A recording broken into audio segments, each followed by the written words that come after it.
አንዱ ክፍል ላይ ደግሞ አንቺ እንዲቆለፍብሽ ካልፈለግሽ ስርዓትሽን ትይዣለሽ።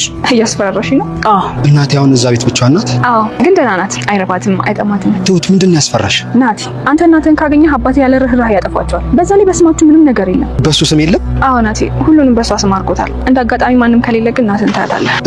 እውንም ተደበላለቀብኝ እኮ። አይዞህ፣ ሁሉም ነገር ቆንጆ ይሆናል። ቃል እገባልሻለሁ ትሁቴ፣ በቅርቡ ክፍለ ሀገር ሽማግሌ ልካለሁ። ሚስት ልታደርገኝ ታስባለህ እንዴ? አለሜ ታውቅሻለች አይደል? በጣም ነው የምንዋደደው። ትሁት አንዴ ብቻ ለናገር። በእሷ ቀጠሮማ አይቻልም። በቃ በእኔ ቀጠሮ አገኘሃለሁ። ስለ ትሁት ቤተሰብ መረጃ አግኝቻለሁ። በጣም ደስ ይላል። እና ምን አደረክ? ምንም ነገር እንዳታወራ ማሳመን ይችላል። እጄ ላይ ጣላት። ስትበሳጭ እኮ ግራ ገብተሽ። ቆይ አንተ እንደ ባል መንከባከብ፣ ፍቅር መስጠት፣ እጅ ምናምን መያዝ አትችልም እንዴ? እጅሽን ከሚይዝሽ ገንዘብ ላስይዝሽ ትመርጫለሽ አይደለም እንዴ? ከጨረስክ ሂድ። ሂጂ። እራት እንብላ ምናምን አይባልም? ርቦሻል? ሁሉም ነገር ቀርቶ ለምን እናቴ መቃብር ላይ ሻማ እናበራም? ምን ነው? እሺ ናቲ የኔ ነው የኔ ብቻ። አባትና ልጅን የራስ ማድረግ አይከብድም? ሰሚኛለሽ? ናቲ የኔ ነው።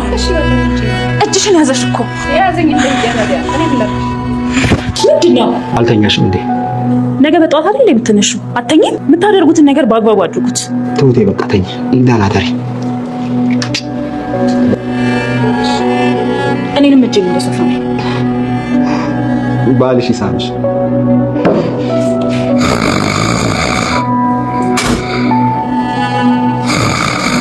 ፎቶና ስም ላክልኝ። አባትና ልጅ ማግባት ነው ፍላጎትሽ?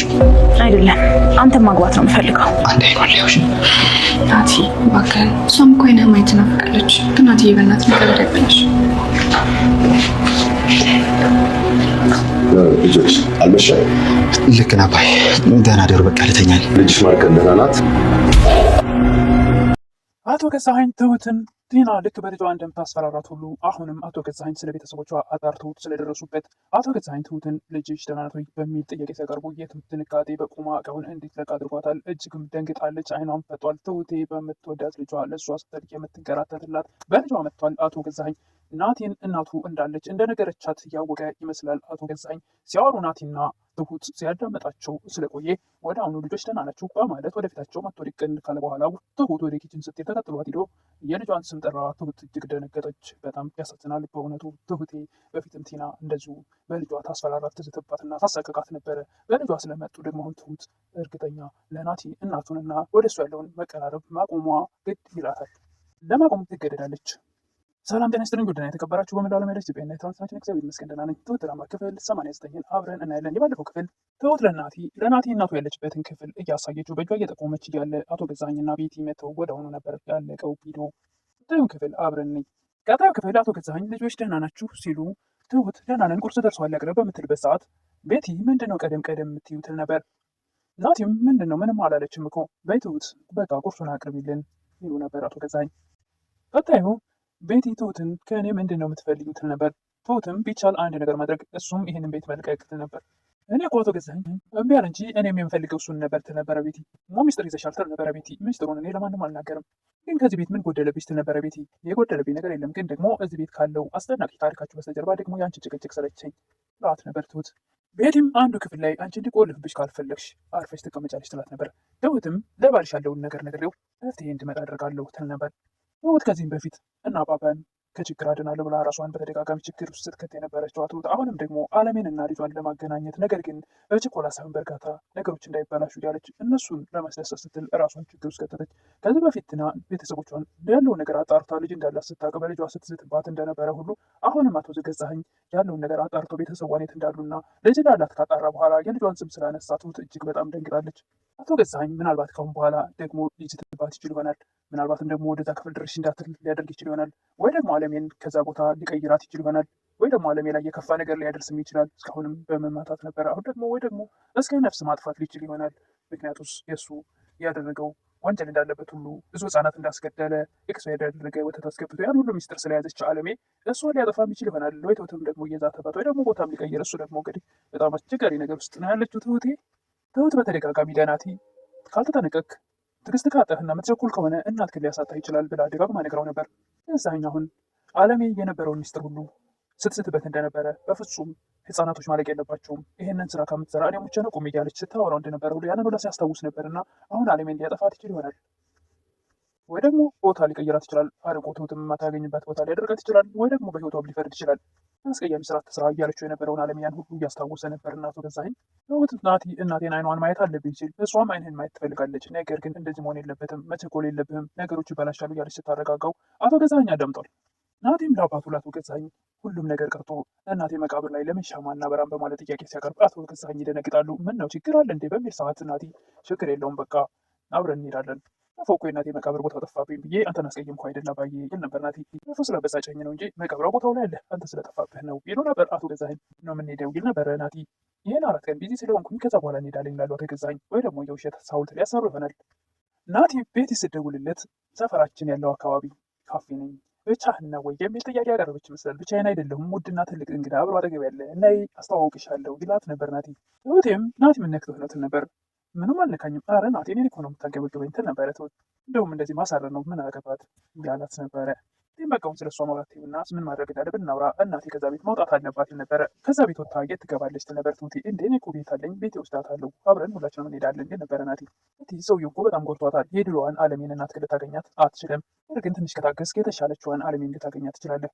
ናቲም ደብዳቤ ጽፎ ለትሁት ለእናቱ እንድትሰጥለት ያዛል። ትሁትና ናቲ ወዳሉበት ትመጣለች። እንግዳ የት አለ ትል ነበር። ይችትና እንግዳዬ ይል ነበረ ናቲ። እንግዳውስ አንዴ ብቻ ላናግረው ትሁት ትላለች ቤቲ። ናቲም በእሷ ቀጠሮማ በፍጹም አይቻልም በማለት እጇን ይዛለች ትትል። ቤቲ ወደ አቶ ገዛኸኝ ቢሮ በመሄድ ጠርታኝ ነው ለምንድነው ዝም ያልከው ያለች። ትሁትና ናቲ እጃቸውን የተጨባበጡትን እሷም በአይምሮዋ ላይ እየሳለች ቅጥል ብላ ነበርና ታዲያ ምንድን ነው ያናደደች ብሎ ነበር አቶ ገዛኸኝ።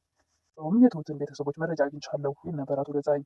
እንኳንም መረጃው ተገኘ በማለት ቤቲ እጅ ላይ ጣላት የታባቷ ትል ነበር። አንቺ ጋር የግል ችግር ያለባቸው አይመስለኝም ይል ነበር አቶ ገዛኸኝ። ግን ያለሜ ነገር በጣም ያሳስባል ትል ነበረ ቤቲ። አቶ ገዛኸኝን እንደ ባል መንከባከብና ፍቅር መስጠት እጅ መያዝ አትችልም እንዴ? ይህን ከሚይዘሽ ይልቁኑ ገንዘብ ባስይዘሽ ትመርጫለሽ አይደል እንደ አንቺ እያሏት ነበር አቶ ገዛኸኝ። የትም የናቴና የቤቲን ነገር የትሁትን ነገር እያስታወሰች ቅጥል ብላ ነበርና ከአቶ ገዛኸኝ እራት እንብላ እንኳን አይባልም ወይ ትላቸው ነበረ። እርቦሻል እንዴ ሲሏት በጣም ምጭቅ ብላ ተቆጥታ ነበር ከቢሯቸው ወጣ የሄደችው። ቤቲ የናቲና የትሁት ግንኙነት እጅግ በጣም አበሳጭ። ትሁት ለአለሜ ስጭልኝ የተባለችውን ደብዳቤ በበር ስር አስገባችላት። አለሜም ከበሩ ስር ምንድን ነው ብላ ብድግ አድርጋ አንስታ ስታነብ የልጇን ደብዳቤ ናቲ የኔ አለሜን ህይወት ይል ነበረ። ታይሽ ቸኩያለሁ። አንቺ ሞተች ከተባለበት ቀን ጀምሮ አንድ ቀን ደስተኛ ሁኝ አላውቅም። እናቴ አለሜ ህይወቴ አሁን ድረስ የግርሳት እንደሆነ ህይወት እንዳለች ሲሰማ ፈጣሪ የሞተች እናቴን ያስመሳልኝ መሰለኝ። እናቴ ግን እመኚኝ ያስከፈሉሽን ዋጋ ሁሉ አንድ ቀን አስከፍላቸዋለሁ። እናቴ አለሜ እስካሁን ጨንቆኛል በጣም አለሜም ደብዳቤውን እቅፍ አድርጋ የኔ ልጅ የኔ አበባ ናት እየጻፈልኝ ትል ልጅ እኔም ናፍቀኸኛል እስካሁን ጨንቆኛል ትል ነበረ አለሜ። ትሁቴም ቤት እንዳትገለኝ እፈራለሁ ትል ነበረ ከቅናቷ የተነሳ። ናቲም በፍጹም አንቺ መግደል አይደለም ቀና ብሎ እንዲያውሽ አልፈልግም ከዚህ በኋላ እኔ ያለሁልሽ ነበረ ናቲ። ትሁቴም ለሁልሽ መባል እንዴት ደስ ይላል ትል ነበረ ትሁት። እኛም ሁኔታ ለችግርሽ ደራሽና ለምስጢርሽ ተካፋይ ለመሆን ከጎንሽ አለው ነበረ ናቲ። ቤቲም የባለትዳር ቤት እኮ ነው እያለች ተቆጥቶ የምታደርጉትን ነገር በአግባቡ አድርጉት ትል ነበረ ቤቲ። ናቲም ትሁቴ ደህና አደሪ ብሎ እጇን ሲስማት ቤቲ የናድብን ትላለች። የኔንም እጅ እንደሷ ሳመኝ ትል ነበር። ናቲም ባልሽ ሲሳመች እጅ ምን አገባኝ። ቤቲ በብስጭት ቅጥል ብላ ስትሄድ ባሏ ተኝቶ እያኮራፋ ታገኘዋል። ቤቲ የባሰውኑ ንደቷ ይጨምራል። አባትና ልጅ የአባቱን ገንዘብ ጎርሳ ልጁን አገባለሁ ብላ ያሰበችው ቤቲ የማይሆን ምንም እንኳን ናቲ አባቱን የማይወደው ቢሆን ነገር ግን ምንም ቢሆን አባት ነው። እንዴት ብታስብ ነው የአባቱን ሚስት ያገባል ልጁ ብላ እንዴት እንዳሰበችው ቤቲ በጣም ከባድ ነው። እንደ ኢትዮጵያዊነት አይደለም የአባቱን ሚስት የጎረቤት ሚስት ይገባል እንዴ? ትሁቴ እንደ ልማዷ ወደ አለሜ ክፍል ትሄዳለች። ልጅ ደብዳቤ ላከልኝ አይደለ እያለች ደስ ብሏት ለትሁት ትናገር ነበረ። የት መጣች ትል ነበር አለሜ። ወንድማ ቤት ስለሄደች ቁልፍ እሷ ጋር ብቻ ስላለ ብቻዬን ስሆን መጣሁ ትል ነበር። ወደ ሳሎን ሄድ ስትላት አለሜ ቁልፍ እሷ ጋር ስለሆነ በድንገት ትመጣብናለች። ይቅርብን ድንገት ከፍታ ትገባብናለች ትላለች አለሜ። ትሁቴም አለሜን ስለ አንዳንድ ነገሮች ጠይቃት ነበረ።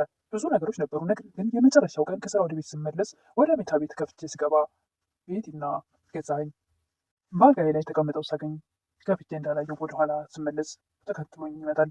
ሆኖ አለሜ የሆነውን ሁላ ስታስታውስ ከቹ ነገር ስላየች አለሜ ከመኝታ ቤት ምንም ቃል ስትናገር ነበር ወደ ውጭ ወጣችው። ነገር ግን ተከትሏት ወጥቶ አቶ ገዛኸኝ ኃይል በመጠቀም አለሜን አንገቷን አንቆ ከደነዘዛ ዛ ክፍል ወስዶ እንዳፈናት ነው።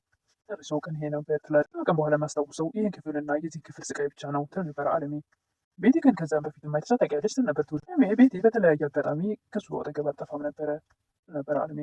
ቤቲ ትሁት እናቴ እንደወደዳት ስለገባት ዝቅ አድርጋ ያሳየች መስሏታልና እግሬን እጠቢኝ ትል ነበረ ቤቲ። ትሁት እሺ ስትል ናቲ ግን አንቺ ግን አየር ላይ አልተንሳፈፍሽ ይላት ነበር። ቤቲ ግን አየር ላይ አልተንሳፈፍሽ በጣም ገበጠጥ ብለሻል ይላት ነበር። ምን የምታጠባለሁ ውሃ አንጭልኝ ይላታል። ትሁቴን እሷን ስጨርስ እሺ ብሎ አሁን ታመጣለች። ልታው ስትለው አንቺ ቁጭ በይ አንቺ ነሽ መታጠብ ያለብሽ በማለት ናቲ ትሁቴን ጎንበስ ብሎ እግሯን ያጥባል። ቤቲ ቅጥል ትላለች። ትሁቴም እባክህ ናቲ አታስጨንቀኝ ትል ነበር። ምን ይጠንቃል መታጠብ ደግሞ ምን ናቲም በእሷ ቤት አንቺን ማሳነሷ ነው ደግሞ አንቺ ስታጥቢ ማስቆም ባልችልም አንቺ ማጠብ ግን መብቴ ነው ይል ነበረ ናቲ። ቤቲም ቆይ እንዴት የሰራተኛ እግር ታጥባለህ ትል ነበረ። ሰራተኝነቷ ሳይሆን ንግስነቷ ነው የሚታየኝ ይላት ነበር። ቤቲን ቅጥል ያደረገ ቤቲ ምን ትል ነበር? እንግዲህ ልብ ካነገሰ ምን ይደረጋል ይላት ነበር። ናቲ ማናደድ ነው ትል ነበረ። ቤቲ ለምን የምትናደደው አባትና ግባት ነው የምትፈልጊው ይል ነበር ናቲ። ቤቲ በግድ ብላ ወደ ለመለጠፍና ፍቅር መስጠት የምትችለው አንተ ነህ ወጣትነቴን አልጣ እያለች ከጠገቧ ዘወር እንዴት ታደርጋለች። የማይፈልጋት በተደጋጋሚ ነግሯት፣ ነገር ግን ሙጭጭ ብላ እሱን በስተ መጨረሻም ናቲና ትሁት እያወሩ ያላት ገዛኸኝ ከጀርባ ሲያዳምጧቸው ነበር። ይህ እናቴ ደህና ናት ወይ? ይህ ብቻ አይኗን ማየት ፈልጋለሁ ነበረ ናቲ። እነሷም እንኳን ማየት ፈልጋለች፣ ነገር ግን አሁን አይደለም። ገዛኸኝም ካዳመጧቸው በኋላ ወዳሉበት ብቅ ይላሉ። ልጆች ምንም ያልሰሙ ለመምሰል ሞክረዋል፣ ግን መሽተዋል ብሎ ካጠገባቸው በስተ መጨረሻም አቶ ገዛኸኝ ትሁት ወዳለችበት ሄዶ የልጇን ስም ስለጠራ ትሁት እጅግ በጣም ደንግጣ የያዘችውን ሳህን በመልቀቅ ፊቷ እስኪለወጥ አይኗን ፍጣ ገዛኸኝን ታየው ነበር። ምን ይፈጠር ይሆን? አቶ ገዛኸኝ አሁን ትሁትን ያስፈራራታል። በማስፈራራት ብቻ ያልፋታል ወይስ ደግሞ አለሜ ላይ ችግር ይፈጥራል? ትሁት አለሜን መኖሯን ስለምታውቅ አሳልፋ ትናገራለች፣ ትሰጣለች፣ ለሰው ታወጣለች ምስጢራችንን ብሎ ይፈራል። ትሁትን እየዛተ ብቻ ዝም ይላታል። ወይስ ደግሞ አለሜ ላይ ችግር ወይስ ቦታ መቀየር ብቻ ወይ ደግሞ ህይወቷን ሊያጠፋት ይችላል አለሜን። እሱን እንግዲህ በቀጣይ የምናይ ይሆናል።